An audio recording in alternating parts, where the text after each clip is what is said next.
8장. 지금 말한 것들의 요점은 이러합니다. 곧 우리에게는 이와 같은 대제사장이 한 분 계시다는 것입니다. 그는 하늘에서 지엄하신 분의 보좌 오른쪽에 앉으셨습니다. 그는 성소와 참 장막에서 섬기시는 분입니다. 이 장막은 주님께서 세우신 것이요 사람이 세운 것이 아닙니다. 모든 대제사장은 예물과 제사를 드리는 일을 맡게 하려고 세우신 사람입니다. 그러므로 이 대제사장도 무엇인가 드릴 것을 가지고 있어야 합니다. 그런데 그가 땅에 계신다고 하면 제사장이 되지는 못하실 것입니다. 땅에서는 율법을 따라 이미 예물을 드리는 사람들이 있기 때문입니다. 그러나 그들은 하늘에 있는 것들의 모형과 그림자에 지나지 않는 땅에 있는 성전에서 섬깁니다. 모세가 장막을 세우려고 할 때에 너는 명심하여 내가 산에서 내게 보여준 그 모형을 따라 모든 것을 만들어라 하고 말씀하신 하나님의 지시를 받은 것입니다. 그러나 이제 그리스도께서는 더욱 훌륭한 직무를 맡으셨습니다. 그가 더 좋은 약속을 바탕으로 하여 세운 더 좋은 언약의 중재자이시기 때문입니다. 그 첫 번째 언약에 결함이 없었더라면 두 번째 언약이 생길 여지가 없었을 것입니다. 그런데 하나님께서는 자기 백성을 나무라시면서 이렇게 말씀하셨습니다.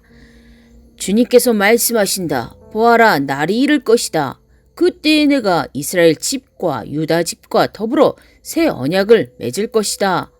또 주님께서 말씀하신다. 이 새 언약은 내가 그들의 조상들의 손을 잡고 이집트 땅에서 인도하여 내던 날에 그 조상들과 맺은 언약과 같은 것이 아니다. 그들은 내 언약을 지키지 않았으므로 나도 그들을 돌보지 않았다. 또 주님께서 말씀하신다. 그 날 뒤에 내가 이스라엘 집과 맺을 언약은 이것이니 나는 내 율법을 그들의 생각에 넣어주고 그들의 마음에다가 새겨주겠다. 그리하여 나는 그들의 하나님이 되고 그들은 내 백성이 될 것이다. 그리고 그들은 각각 자기 이웃과 자기 동족을 가르치려고 주님을 알라고 말하는 일이 없을 것이니 작은 사람으로부터 큰 사람에 이르기까지 모두 나를 알 것이기 때문이다. 내가 그들의 불의함을 긍휼히 여기겠고 더 이상 그들의 죄를 기억하지 않겠다. 하나님께서 새 언약이라고 말씀하심으로써 첫 번째 언약을 낡은 것으로 만드셨습니다. 낡고 오래된 것은 곧 사라집니다. 9장. 첫 번째 언약에도 예배 규정과 세상에 속한 성소가 마련되어 있었습니다. 한 장막을 지었는데 곧 첫째 칸에 해당하는 장막입니다. 그 안에는 촛대와 상이 있고 빵을 차려 놓았으니 이곳을 성소라고 하였습니다. 그리고 둘째 휘장 뒤에는 지성소라고 하는 장막이 있었습니다. 거기에는 금으로 만든 분향제단과 온통 금으로 입힌 언약궤가 있고 그 안에는 만나를 담은 금 항아리와 싹이 난 아론의 지팡이와 언약을 새긴 두 돌판이 들어 있었습니다. 그리고 그 언약궤 위에는 영광에 빛나는 그룹들이 있어서 속죄판을 그 날개로 내리닫고 있었습니다. 지금은 이것들을 자세히 말할 때가 아닙니다. 이것들이 이렇게 마련되어 있어서 첫째 칸 장막에는 제사장들이 언제나 들어가서 제사 의식을 집행합니다. 그러나 둘째 칸 장막에는 대제사장만 1년에 한 번만 들어가는데 그때에는 반드시 자기 자신을 위하여 또 백성이 모르고 지은 죄를 사하기 위하여 바칠 피를 가지고 들어갑니다. 이것이 첫째 칸 장막이 서 있는 동안에는 아직 지성소로 들어가는 길이 드러나지 않았음을 성령께서 보여주시는 것입니다. 이 장막은 현 시대를 상징합니다. 그 장막 제의를 따라 예물과 제사를 드리지만 그것이 의식 집례자의 양심을 완전하게 해주지는 못합니다. 이런 것은 다만 먹는 것과 마시는 것과 여러 가지 씻는 예식과 관련된 것이고 개역의 때까지 육체를 위하여 부과된 규칙들입니다. 그러나 그리스도께서는 이미 일어난 좋은 일을 주관하시는 대제사장으로 오셔서 손으로 만들지 않는 장막, 다시 말하면 이 피조물에 속하지 않은 더 크고 더 완전한 장막을 통과하여 단 한 번에 지성소에 들어가셨습니다. 그는 염소나 송아지의 피로서가 아니라 자기의 피로서 우리에게 영원한 구원을 이루셨습니다. 염소나 황소의 피와 암송아지의 재를 더러워진 사람들에게 뿌려도 그 육체가 깨끗하여져서 그들이 거룩하게 되거든 하물며 영원한 성령을 힘입어 자기 몸을 흠 없는 제물로 삼아 하나님께 바치신 그리스도의 피야말로 더욱더 우리들의 양심을 깨끗하게 해서 우리로 하여금 죽은 행실에서 떠나서 살아계신 하나님을 섬기게 하지 않겠습니까? 그러므로 그리스도는 새 언약의 중재자이십니다. 그는 첫 번째 언약 아래에서 저지른 범죄에서 사람들을 구속하시기 위하여 죽으심으로써 부르심을 받은 사람들로 하여금 약속된 영원한 유업을 차지하게 하셨습니다. 유언의 효력을 논의하는 경우에는 유언한 사람이 죽었다는 확인이 꼭 필요합니다. 유언이라는 것은 유언한 사람이 죽어야만 효력을 냅니다. 유언한 사람이 살아있는 동안에는 유언은 아무런 효력이 없기 때문입니다. 이러므로 첫 번째 언약도 피 없이 세운 것은 아닙니다. 모세가 율법을 따라 모든 계명을 백성에게 말한 뒤에 물과 붉은 양털과 우슬초와 함께 송아지 피와 염소 피를 취하여 언약책과 온 백성에게 뿌리고서 이것은 하나님께서 여러분에게 명하신 언약의 피입니다 하고 말하였습니다. 또 같은 방식으로 그는 장막과 제사의식에 쓰이는 모든 기구에도 피를 뿌렸습니다. 율법에 따르면 거의 모든 것이 피로 깨끗해집니다. 그리고 피를 흘림이 없이는 죄를 사함이 이루어지지 않습니다. 그러므로 하늘에 있는 것들의 모형물은 이런 여러 의식으로 깨끗해져야 할 필요가 있지만 하늘에 있는 것들은 이보다 나은 희생제물로 깨끗해져야 합니다. 그리스도께서는 참 성소의 모형에 지나지 않는 손으로 만든 성소에 들어가신 것이 아니라 바로 하늘 성소 그 자체에 들어가셨습니다. 이제 그는 우리를 위하여 하나님 앞에 나타나셨습니다.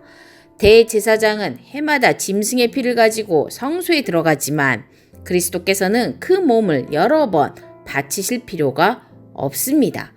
그리스도께서 그 몸을 여러 번 바치셔야 하였다면 그는 창세 이래로 여러 번 고난을 받아야 하셨을 것입니다. 그러나 이제 그는 자기를 희생제물로 드려서 죄를 없이 하시기 위하여 시대의 종말에 단 한 번 나타나셨습니다. 사람이 한 번 죽는 것은 정해진 일이요 그 뒤에는 심판이 있습니다. 이와 같이 그리스도께서도 많은 사람의 죄를 짊어지시려고 단 한 번 자기 몸을 제물로 바치셨고 두 번째로는 죄와는 상관없이 자기를 기다리고 있는 사람들에게 나타나셔서 구원하실 것입니다. 10장 율법은 장차 올 좋은 것들의 그림자일 뿐이요 실체가 아니므로 해마다 반복해서 드리는 똑같은 희생 제사로서는 하나님께로 나오는 사람들을 완전하게 할 수 없습니다. 만일 완전하게 할 수 있었더라면 제사를 드리는 사람들이 한 번에 깨끗하여진 뒤에는 더 이상 죄의식을 가지지 않을 것이고 따라서 제사 드리는 일을 중단하지 않았겠습니까?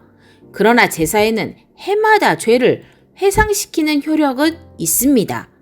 황소와 염소의 피가 죄를 없애줄 수는 없습니다. 그러므로 그리스도께서 세상에 오실 때 하나님께 이렇게 말씀하셨습니다. 주님은 제사와 예물을 원하지 않으셨습니다. 그래서 나에게 입히실 몸을 마련하셨습니다. 주님은 번제와 속죄제를 기뻐하지 않으셨습니다.